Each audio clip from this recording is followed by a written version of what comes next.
في واحد تاني بيقول اخيرا بالنسبة لانواع الدايت عايزين نعرف الانواع المختلفة وهل كل نوع ينفع لمين. طيب يعني عايزين نعرف الدايت الفلاني ينفع مع مين.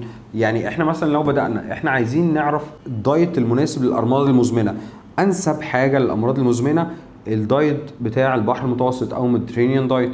طيب الدايت بتاع مقاومة الانسولين او السكر النوع الثاني او حالات تكيس المبيض ينفع مع الثلاثة دول. ممكن معاهم الصيام المتقطع او معاهم الكيتو او معاهم اللو كارب. الثلاث انواع دايت دول ينفعوا في الحالات دي الثلاثة. طيب الرياضيين احسن حاجه ايه؟ لا الرياضيين لازم فريكوينت ميلز، وجبات متتابعه 5-6 وجبات في خلال اليوم. ما ينفعش اقعد فترات طويله صايم، ما ينفعش اقطع كارب خالص، مش ده افضل حاجه ليهم لان ده ممكن يعمل عمليه تكسير في العضلات.